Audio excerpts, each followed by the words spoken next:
Head piiblitunnilised, me oleme alustanud piiblitunde Jeesuse tähendamissõnadest tähendusega sõnad. Ja tänane tekst on Luuka evangeeliumis 12.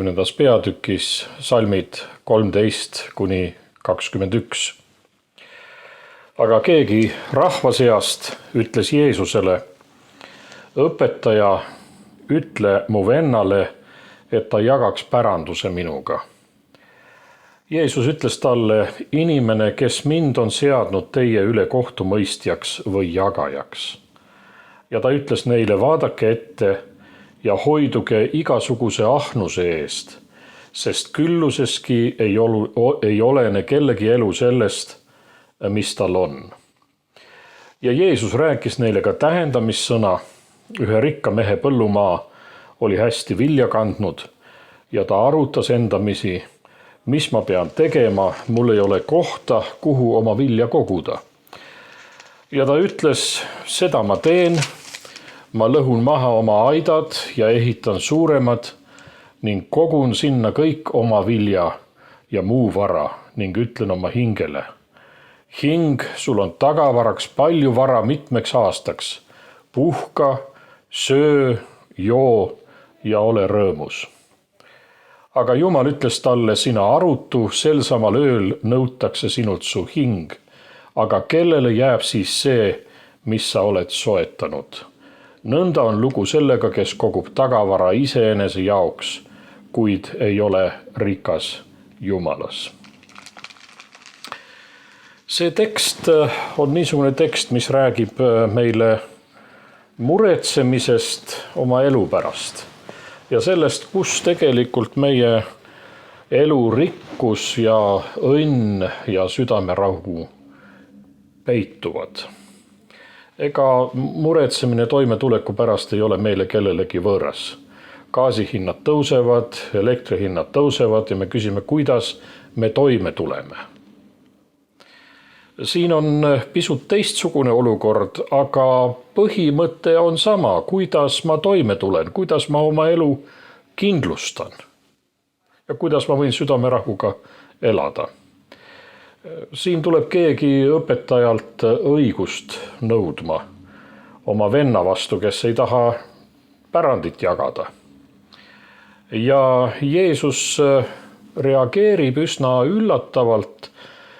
Ta ei lähe selle teemaga üldse kaasa, vaid pigem püüab ta öelda oma kuulajatele ja muidugi ka sellele mehele, kes tuleb õigust nõudma tema käest, et inimese hing vajab rohkem kui sööki ja jooki ja varandust ja pärandust.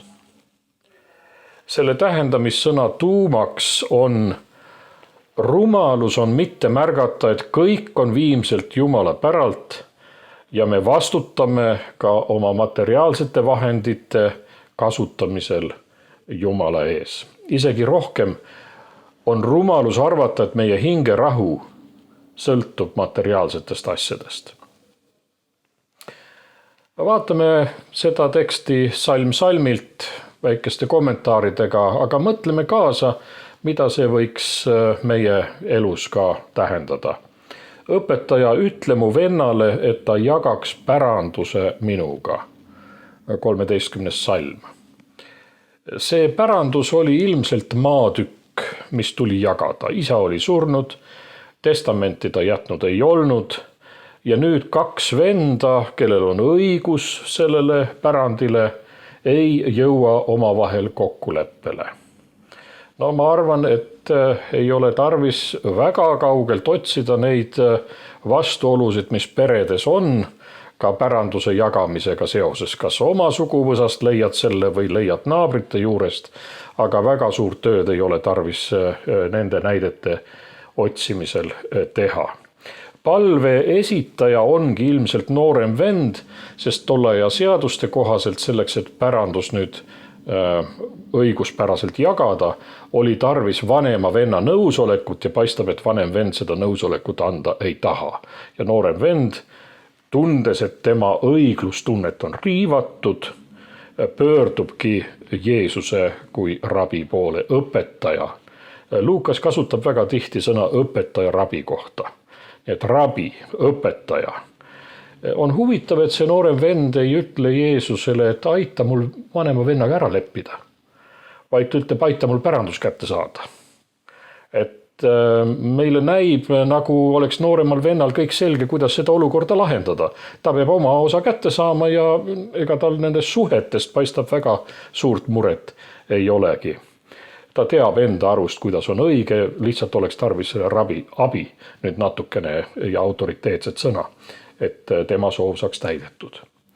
Õiglus on muidugi väga oluline. Me oleme inimesed, tahame õigust, tõde ja õigust. See on isegi eesti kirjanduses väga suur teema.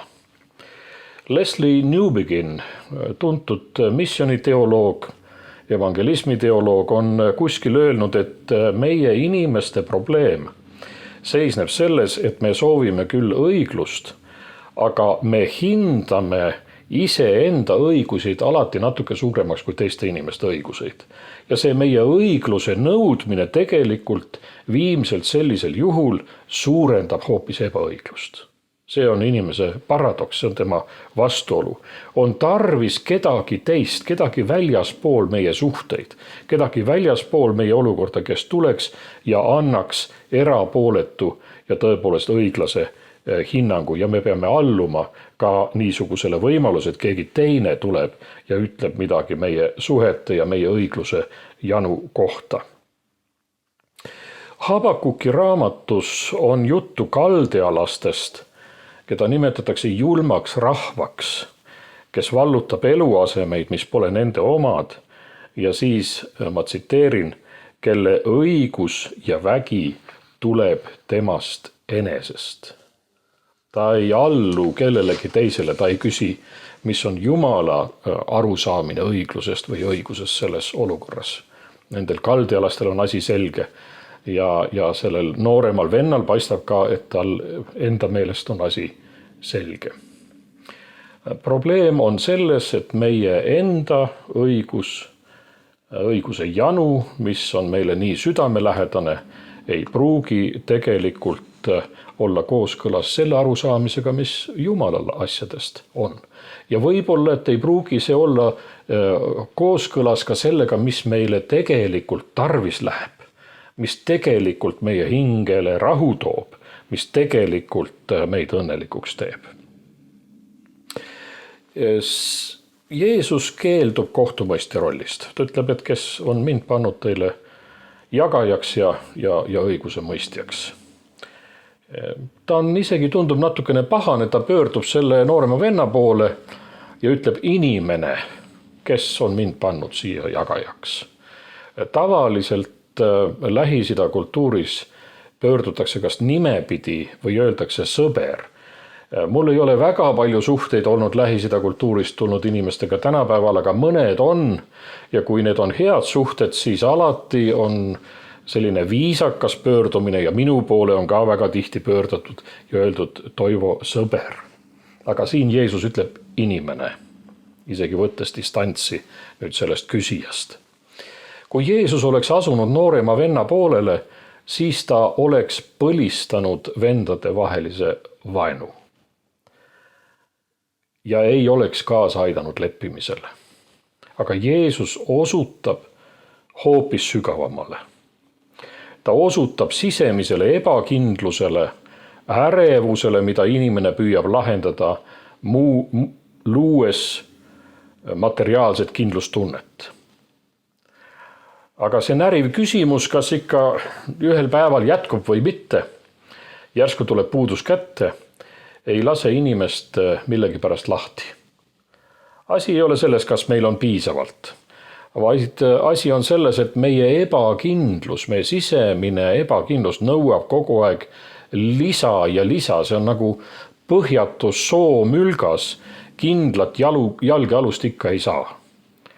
Ja sellepärast on Jeesuse sõnad siin väga tähendusrikkad, hoiduge ahnuse eest, sest külluseski ei ole inimese elu sellest, mis tal on, Salm 15.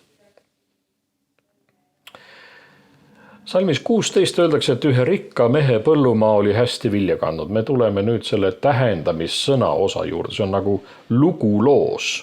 Kõigepealt on noorema ja vanema venna päranduse lugu ja nüüd Jeesus vastab sellele ja illustreerib seda tähendamissõnaga. Tähendamissõnas kujutatud mees on juba rikas, aga ta saab ootamatu lisasissetuleku. Tema põllud kannavad erakordselt head saaki ühel sügisel. Ja tema küsimuseks on, mida nüüd teha? Mida meie teeme, kui me saame ootamatu lisasissetuleku? No kas läheme reisile, ostame natukene parema auto või kasutame, mõned inimesed kasutavad lisasissetulekut ka võimu ja mõjujõu suurendamiseks või saavutamiseks. Ja nüüd selles loos on tegelikult see selline keskne punkt, see on see nagu kaalukauss, kus asi läheb ühele või teisele poole. Ja see keskne punkt on küsimus, mida tähendamissõnas rikas mees küsib nüüd, kui ta on saanud rikkaliku sügisese saagi. Ta küsib, mis ma pean tegema? Salm 17. Otsene tõlge oleks, ta vestles iseendaga, eesti keeles on öeldud, ta arutas endamisi, mis ma pean tegema. Pidas endaga dialoogi, oleks see tõlke võimalus. Ja meile tundub see ju päris mõistlik asi, muidugi peadki natukene arutama endaga, et mida siis nüüd ette võtta, kui on niisugune hea saak ja ekstra sissetulek tulnud. Aga Lähis-Ida kultuuris kõlab see lause üsna kurvalt. Seal tehakse isegi igapäevaseid otsuseid alati sõprade ja pereliikmetega läbi rääkides. Mõtteid vahetades. Mõnikord tundide kaupa ja siis võetakse midagi ette. Rääkimata siis nii suurest ehitusprojektist, aidad maha, uued püsti, vili sisse ja muu varandus ka veel. Paistab, et sellel rikkal mehel ei ole sõpru, kellega rääkida. Ainus, kellega tal veel rääkida on tema ise. Ta on ennast lahti lõiganud teistest. Ja nüüd on ainult tema veel järgi jäänud. Seda vaatepilti võib näha erinevates riikides. Ei ole tarvis kaugele sõita, aga võib-olla oled ka reisil käinud, aga Eestis näeb seda ka, et mõnigi inimene, kes endale väga palju võib tegelikult materiaalselt lubada, elab väga kõrgete müüride taga, sinna sisse sa ei näe, mis seal müüri taga on. Ja naabreid õieti ei tunnegi. Ja pead hoidma silmad lahti, et keegi sind ära ei kasutaks, on inimesel niisugune tunne, ta isoleerib ennast teistest. Võid suure peo teha, kus sama staatusega inimesed on, aga kas nad on sõbrad, kas nendega saab südamesse rääkida? Salm 17 ja 18. Ma lõhun maha oma aidad, ehitan suuremad, kogun sinna oma vilja ning vara. Rikas mees ei saa aru, et see suur saak on tegelikult kingitus. Jumal on lasknud selle kasvada. Ta põllud on kandnud vilja, sellepärast, et on olnud hea aasta. See on antud talle kasutamiseks. Tema vastus küsimusele, mis ma pean tegema, on kahjuks väga vale. Ta mõtleb oma viljale, oma varale, oma hingele, aga ta ei mõtle teistele. Isegi tema kodakondseid ja töötegijaid, kes ju tegelikult tema põllusaagi kokku korjavad, ei ole siin mainitud. See on võib-olla tähendusrikas, mõnikord ka vaikimine on tähendusrikas. Ainult tema mina on nähtaval kohal. Kirikuisa Ambrosius 4. sajandist ütles, see, mida me endaga kaasa viia ei saa, see ei kuulu meile. Ainult kaastunne käib meiega kaasas. Ja Ambrosiuse õpilane, kes elas pisut hiljem ja läks veel 5. sajandisse, tema eluaastad, kirjutas sellest samast tähendamissõnast ja sellest samast tähendamissõna tegelasest. Ta ütleb, see oli Augustinus ja Augustinus ütleb, ta ei saanud aru, et vaeste kõhud on palju paremad hoiukohad kui tema aidad.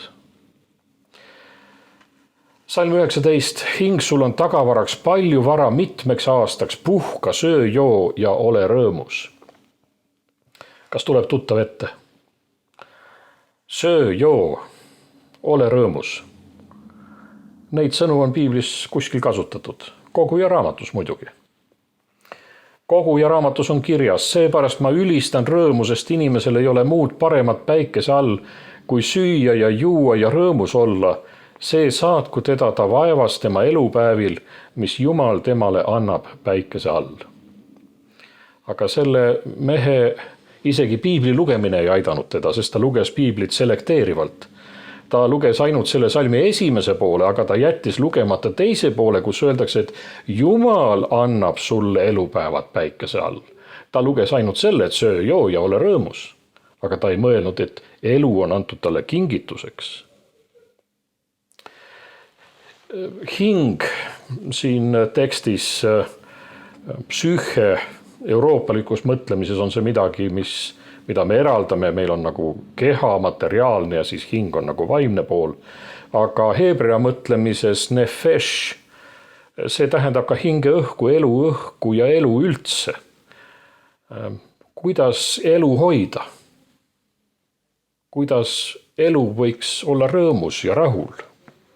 Rikka mehe traagika on selles, et ta saab iseendast täiesti valesti aru. Ta arvab, et ta hinge võiks rahuldada söök ja jook. Aga Jeesus ütles, et inimene ei ela ainult leivast. Psalmist ütleb, otse kui hirv igatseb veeojade järele, nõnda igatseb mu hing sinu juurde, Jumal. Mu hing januneb Jumala järele, elava Jumala järele. Rikka mehe loogika ütleb, mu hing on ärevil ja muretseb, seni kuni ma ei ole varunud piisavalt toitu ja jooki. Aga see on iseenda inimeseks olemisest ekslik arusaamine. Inimese elu, mina või hing vajab rahuks hoopis midagi muud. Tema hing igatseb elava Jumala järele, mitte viimselt söögi ja joogi järele. Aga Jumal ütles talle, sina arutu, sel samal ööl nõutakse sinult su hing. Aga kellele jääb siis see, mis sa oled kogunud? See sõna nõutakse sinult su hing peab tuletama kindlasti Jeesuse kuulajatele meelde seda, et elu on antud laenuks. Sest see sõna nõutakse on niisugune sõna, mida tollaja kultuuris kasutati ka laenu tagasi nõudmise kohta. Elu ei ole meie õigus, vaid ainult antud meile kasutamiseks. Jumal tuletab seda meile oma armus meelde ja see tähendamissõna tuletab meile seda ka meelde. Ja nüüd 21. salm, nõnda on lugu sellega, kes kogub tagavara iseenese jaoks, kuid ei ole rikas Jumalas. Jeesus ütleb teiste sõnadega väljendades, pöördudes otse kui uuesti selle noorema venna poole, kes tuleb oma pärandi asjaga tema poole. Ja ta ütleb, ja oletame, et sa saadki päranduse. Aga mis edasi? Vaata kaugemale kui su maine elu. Kellele jääb sinu varandus, su aidad ja mida sa sinna oled kogunud? Ja pärandi osa, mida sa nüüd ekstra veel tahad juurde saada. Kelle omaks see ühel päeval saab? Sa muretsed, et sa ei ole oma pärandust kätte saanud, aga kellele sa pärandad selle, mis sinu käes on? Kes selle kord omab? Siin on väga huvitav, et koguma tagavara iseenda jaoks ja olema rikas Jumalas on algkeeles aktiivsed verbid mõlemad. Nõnda on lugu sellega, kes tegeleb iseenese jaoks tagavarade kogumisega, aga ei tegele Jumalas rikas olemisega. Rikas olemine Jumalas on ka niisugune aktiivne tegevus. See ei ole mitte lihtsalt passiivne staatus, vaid me otsime Jumal. Mu hing igatseb Jumalat. Ma tahan osadust temaga. Ma teen head sellega, mis minu kätte on antud. Ma õnnistan neid, kes mu läheduses on ja kasutan vastutustundlikult ja teiste heaks ja Jumala auks ka materiaalseid väärtusi, mis minule on antud. Seda tähendab olla aktiivselt rikas Jumalas, tegelda rikas olemisega Jumalas. Ükskõik, kas see pärandus on sinu käes või venna käes, viimselt peate mõlemad aru saama, et see on Jumala oma. Te mõlemad vastutate Jumala ees. Kuidas te kasutate oma materiaalseid väärtusi ja kuidas elate oma maimsed elupäevad? elu ja vara on antud ainult laenuks ja inimene võib ennast hävitada, kui ta nõuab kogu aeg rohkem ja rohkem ja rohkem. Juba varastel ristiusu sajanditel tõlgendati seda kirja kohta üleskutsena teha head.